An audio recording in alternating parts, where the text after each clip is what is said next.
Andreas ja ta isa läksid Piraadilahe lõbustusparki.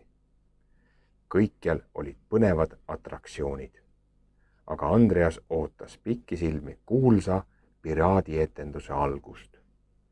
Järsku kuulis ta kaugusest kahuripauku. Kõmm! Lähme nüüd, isa, ütles ta.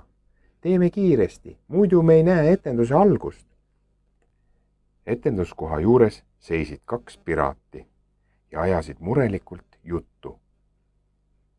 Piraat Peeter jäi haigeks, ütles üks, ja meil pole aega uut esinejat otsida. Mida me nüüd teeme? Teine piraat kehitas õlgu ja tema õlal istuv papagoi käksatas. Jääb ära! Andreas ohkas. Just selle etenduse pärast oli ta ju siia tulnud. Äkki turgatas talle pähe hea mõte. Andreas võttis julguse kokku ja läks piraatide juurde. Vabandage, ütles ta. Ma olen alati tahtnud piraadiks saada. Ehk ma võiksin piraat Peetrit asendada. Piraadid vaatasid teineteisele otsa ja naeratasid.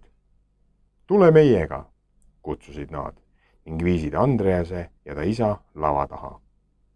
Lavatagune garderoob oli täis põnevaid rekvisiite. Seal oli aardekirst kalliskivide ja ehetega ning Andreasele anti isegi päris oma kostüüm. Piraadimüts peas, silmalaps silmal ja saapad jalas. Hakkas Andreas ikka natuke pabistama ka. Äkitselt koputas piraadikapten uksele. Kõik see mees, lustaka papagoi pardale, hüüdis ta, juhatades Andrease lavale. Andreas kuulis trummipõrinat ja kui piraadid laevale sammusid, hakkas kõlama piraadilaul. Andreas läks veel rohkem närvi, kui publik plaksutas ja hõiskas. Aga kui ta lavale jõudis, kadus ka hirm. Kui piraadikapten hüüdis, lööge saak kokku, avas Andreas aardekirstu ja leidis sealt terve hunniku sädelevaid kuldmünte. Kui kapten hüüdis, hiivame ankru, tõmbas piraat Andreas üles piraadilipu. Siis käratas kapten, lööge laevatekk läikima. Kui Andreas ei olnud piisavalt hoolikas, sundisid piraadid ta mängult mööda planku kõndima. Seejärel ronis Andreas koos papagoi Polliga üles mastikorvi vahti pidama.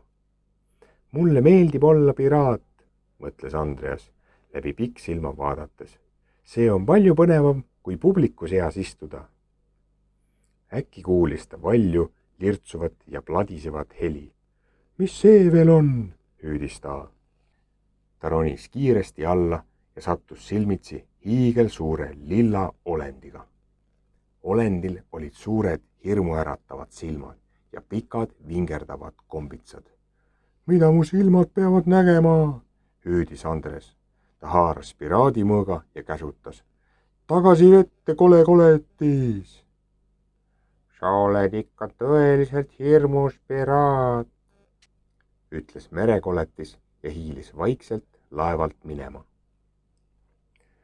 Tubli töö, piraat Andreas, kiitsid piraadid, kui etendus läbi sai.